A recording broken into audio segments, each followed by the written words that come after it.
de Atos, nós leremos o capítulo de número 27, lerei primeiro o versículo de número 18 e depois o versículo de número 14. Atos 27, primeiramente o versículo 18 e depois o verso 14. Pastor Ebenezer, como eu disse, não está conosco nessa noite porque ele está pregando em uma outra igreja, mas nós estamos aqui e o servo do Senhor ao longo da semana estará conosco também. Tá bom? Vamos orar pelo nosso pastor para que Deus o use poderosamente aonde ele está. Atos 27, versículo 18 diz assim: E andando nós, agitados por uma veemente tempestade, no dia seguinte aliviaram o navio. Agora volte comigo para o versículo 14. Mas não muito depois, deu nela um pé de vento chamado Euroaquilão. E mais uma vez, meu Deus, nós pedimos a tua bênção sobre a tua palavra, para que ela fale poderosamente aos nossos corações e saiamos daqui, meu Deus, abençoados pelo Senhor. Em nome de Jesus oramos. Amém. Podem se assentar, meus irmãos, por favor. Eu gostaria de falar essa noite sobre o Euroaquilão da vida. E esse capítulo 27 do livro de Atos, mais precisamente, a partir do verso 14, ele narra uma das grandes experiências vividas pelo apóstolo Paulo em sua vida. Um naufrágio, ou talvez mais um naufrágio. E esse não foi o seu primeiro, bem longe disso. Esse aqui foi o quarto naufrágio mencionado pela palavra de Deus. Lá em 2 Coríntios, capítulo 11, versículo 25, Paulo vai falar: 3 vezes eu já passei por naufrágio. Mas a carta que Paulo escreveu, ele havia escrito muitos anos antes dessa situação do capítulo 27 de Atos. E interessante que no verso 10, Paulo ele diz, falando ali ao capitão do navio, ao centurião que estava com a guarda dos presos, ele diz: Senhores, vejo que a navegação há de ser incômoda. E por que eu disse que é interessante? O termo grego, que foi traduzido para o nosso português por vejo, significa literalmente percebo por experiências passadas. Em outras palavras, Paulo estava dizendo: Senhores, eu já passei por essa experiência, é melhor nós não irmos, é melhor ficarmos aqui. E nós sabemos já a história, eles foram e o naufrágio está narrado com muitos detalhes no capítulo 27 de Atos. E por que esse naufrágio foi tão detalhado? Porque Lucas, o escritor, estava com Paulo nesse mesmo barco. E toda essa situação se deu por conta do Euroaquilão. Euroaquilão é o nome dado a um pé de vento, ou um tufão, que acontece na região do mar Mediterrâneo, perto da perto da ilha de Creta. O seu nome, Euros e Aquilo, ele é uma mistura de grego com latim e significa vento forte e tempestuoso. Talvez alguma tradução de irmãos aqui traga o nome Euroclidon. É também um nome dado a esse mesmo fenômeno Euroaquilão, que é um vento muito forte, é um vento terrível do qual os marinheiros até hoje, eles evitam navegar quando esse fenômeno de vento está acontecendo. E de fato, de repente, um vento forte e impetuoso se levanta contra o barco em que estava Paulo, estava Lucas e outras 274 pessoas que queriam chegar até Roma. Só que a situação da viagem mudou completamente, como dizem alguns, da água para o vinho. E como isso se assemelha com a nossa vida? Como isso se parece com a nossa vida? Em muitas coisas.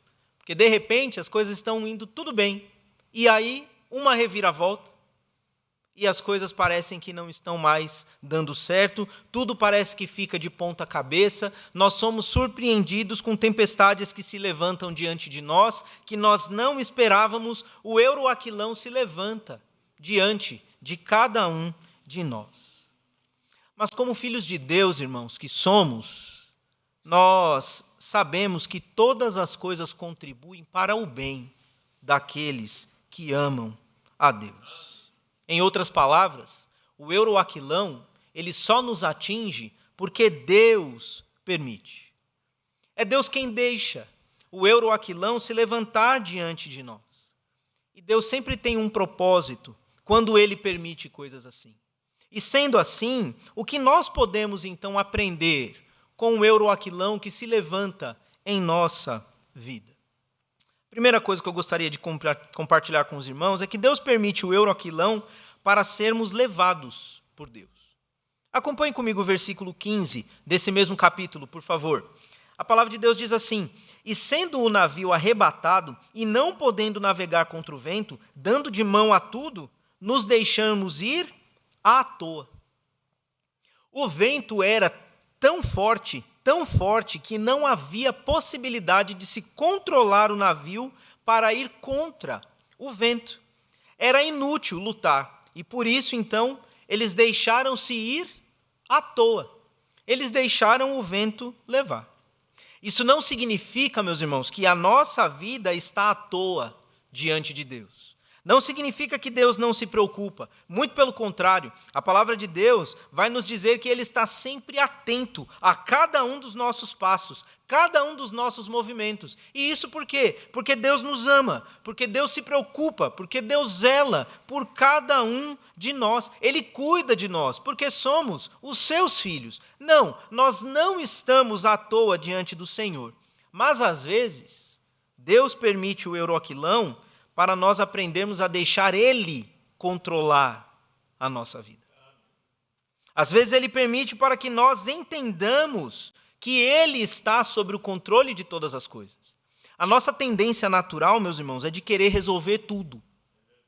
A nossa tendência natural é de querer assumir as rédeas da nossa vida e controlar e cuidar de todas as coisas. A nossa tendência natural é de querer controlar aquilo que para nós é impossível controlar. E quando isso acontece, vem o Senhor e nos faz perceber que sobre os ventos fortes que se levantam contra nós, Ele tem poder. Nós não temos, mas Ele tem. Ele cuida, e louvado seja o nome do Senhor por isso. Porque são ventos fortes, são ventos impetuosos, não temos forças, não podemos ir contra, mas temos aquele que vai por nós. Temos aquele que vai conosco. E eu gosto de Naum, capítulo 1, versículo 3, quando no finalzinho ali do versículo, na sua parte B, a palavra de Deus diz assim: o Senhor tem o seu caminho na tormenta e na tempestade. Eu acho isso muito interessante, meus irmãos, porque a tempestade aqui, o cenário é de vento forte, é água sendo jogada para todo lado. Quem já viu esses filmes que acontece uma tempestade em alto mar, as ondas, é tudo igual, é uma coisa que você fica completamente sem direção. Mas Deus não. Deus, ele tem o seu caminho na tempestade. Não importa a altura das ondas ou a força do vento, Deus não sai do seu caminho. E Ele nos conduz por esse caminho. E o que eu gosto mais, para quem já viu o tempo fechado, uma tempestade é assustadora. Eu tenho um pouquinho de medo quando o vento fica forte demais. É um negócio que eu fico um tanto quanto desconfortável. E aí a gente vê aquelas nuvens todas chegando, aquela coisa, eu falo, meu Deus, vai começar a ventar, meu medo ele já vai acionar aqui um pouquinho. Não é nada de desesperador não, irmãos, mas eu fico meio incomodado. Mas às vezes eu me lembro de que a palavra de Deus, ela diz nesse mesmo versículo de Naum 1:3, e as nuvens são o pó dos seus pés. Essas nuvens grossas, densas, grandes, de tempestade que nós vemos, diante de Deus, são pó nos seus pés. E isso traz calma ao meu coração. Porque a tempestade é grande, mas o meu Deus é maior. O nosso Deus é muito maior. E isso deve acalmar os nossos corações. Portanto, se o euroaquilão se levantou na sua vida, pare e analise algumas coisas. Pode ser Deus querendo tomar ou retomar o controle de algo que somente Ele pode fazer por você. Então pare, pense, veja. É Deus querendo assumir o controle? Deixe Deus tomar as rédeas de sua vida, em nome de Jesus. e você verá que será uma bênção. Mas há também uma segunda lição, é a lição de que Deus permite o euroaquilão para tirarmos o excesso de carga. Versículo 18, acompanhe comigo, por favor. E andando nós agitados por uma veemente tempestade, no dia seguinte aliviaram o navio. Em meio a toda aquela tempestade, eles começaram a aliviar o peso do navio, jogando algumas coisas ao mar. E essa é uma medida de segurança muito comum, muito prática na navegação antiga. Quando a tempestade era muito forte e o navio começava a correr alguns riscos de ir a pique, então eles começavam a jogar algumas coisas fora. E nós sabemos isso até com o próprio profeta Jonas, que conversando com o pessoal ali, o pessoal começou a jogar um monte de coisa fora e nada da tempestade apaziguar. Eles perceberam então que essa tempestade não era de forma natural, mas era algo sobrenatural, e Jonas disse, me joga no mar. E a Bíblia diz que tudo se acalmou. Então era uma medida comum dos navegantes fazerem naquela época. E essa situação, meus irmãos, tem tudo a ver com as nossas vidas. Porque muitas vezes Deus permite o euroaquilão em nossa vida para quê? Para que nós possamos nos esvaziar de algumas coisas. Pois estamos muito sobrecarregados, muito pesados, estamos muito cheios. E essas sobrecargas podem ser preocupações, podem ser orgulho, podem ser falta de perdão, pode ser dureza de coração, pode ser desobediência, podem ser o descaso com as coisas de Deus, e o nome que a Bíblia dá para isso é impiedade. Às vezes a gente acha que impiedade é gente ruim, é gente cruel. Não, a Bíblia diz que o descaso para com as coisas de Deus é impiedade. E tantas outras coisas, irmãos, que podem nos deixar pesados. Muitas vezes Deus permite o euroaquilão para que essas coisas sejam arrancadas da nossa vida. E a gente possa viver uma vida leve diante do Senhor, porque a palavra de Deus diz que os mandamentos do Senhor não são pesados, eles não são penosos. O Senhor Jesus Cristo, quando Ele convida, Ele diz, vinde a mim todos os que estáis cansados e oprimidos, e eu vos aliviarei.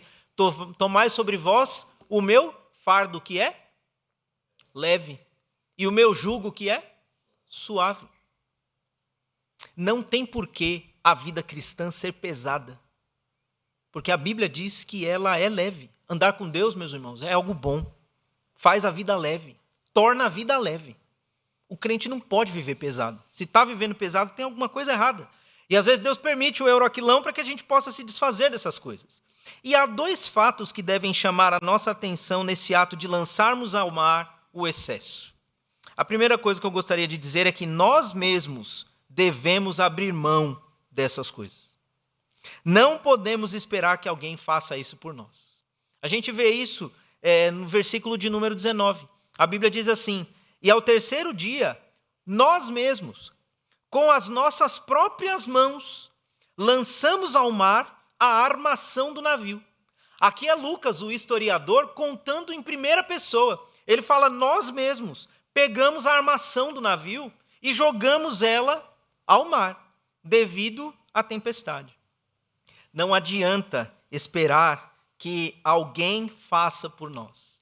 Nós precisamos jogar essas coisas fora. É o que a palavra de Deus ela diz. Provérbios capítulo 28, versículo 13. O que encobre a sua transgressão nunca prosperará, mas o que confessa e deixa. Não é mais o que confessa e deixa que Deus deixe. Não é o que confessa e deixa para Deus cuidar. Não. É o que confessa e deixa. Além de confessarmos, precisamos deixar. Deus não vai deixar isso por nós. Nós precisamos tomar a atitude. E quando nós fazemos isso, meus irmãos, Deus nos abençoa, porque o mesmo versículo de Provérbios diz que nós alcançamos misericórdia diante do Senhor. E por fim, nós devemos abrir mão de coisas que consideramos importantes e essenciais para a nossa vida. Esse versículo 19, quando ele fala da armação do navio, ele está falando do maior mastro que tem. Era um mastro que dava a maior propulsão para o navio poder se deslocar. Era o mastro que dava sustentabilidade para quase todos os outros mastros no navio. Foi esse mastro importante que eles jogaram fora. Lá no versículo 38, a palavra de Deus vai dizer que depois deles terem comido um pouco, eles aliviaram o navio jogando o trigo que restava. E o trigo é o sustento, o trigo é a comida, é com trigo que se faz pão. Você vendia o trigo muito facilmente naquela época para você conseguir o que necessitava, para conseguir dinheiro e tudo mais. E muitas vezes, meus irmãos, nós estamos agarrados a coisa que nós falamos, não, mas isso aqui é importante para mim, isso aqui é necessário para mim. E Deus ele vai falar, você acha que é, mas é isso que está fazendo peso sobre você. Larga isso, joga isso fora, lança ao mar. Porque a gente precisa do euroaquilão em nossas vidas, muitas vezes, para mostrar que tem coisas que estão atrapalhando a nossa navegação na vida cristã. E precisamos deixá-las para trás.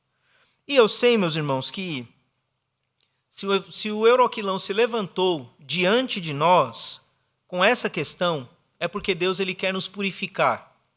No seu processo de santificação em nossas vidas, Deus ele quer aparar algumas arestas, ele quer nos fazer melhor. E eu sei que ouvindo essa mensagem pode parecer que é um chacoalhão de Deus, pode ser de fato. Nós podemos ouvir isso como sendo Deus talvez brigando conosco, talvez, pode ser, mas sinceramente, se nós olharmos com todo carinho para a palavra de Deus, nós veremos que tudo que Deus diz para nós aqui, meus irmãos, é com amor. Porque se Deus está querendo aparar as arestas, é porque Ele quer nos aprimorar. Se Deus ele quer conduzir as nossas vidas, é porque Ele tem caminhos melhores para nós. Nada disso para nós, meus irmãos, é algo ruim, muito pelo contrário. São apenas bênçãos que Deus faz cair sobre nossas vidas. Portanto, eu não sei se o euroaquilão ele acabou se levantando contra você. Mas se isso aconteceu, louve ao Senhor. Busque a sua voz, a sua presença. Deixe Ele conduzir a sua vida. Deixe Ele tirar de você as impurezas, aquilo que lhe faz peso. E você vai perceber que depois que o euroaquilão passar, vem a bonança. E nós chegaremos ao outro lado. Porque os irmãos vão ver nesse capítulo de Atos, que era importante e necessário para Deus que Paulo chegasse até Roma. E ele chegou.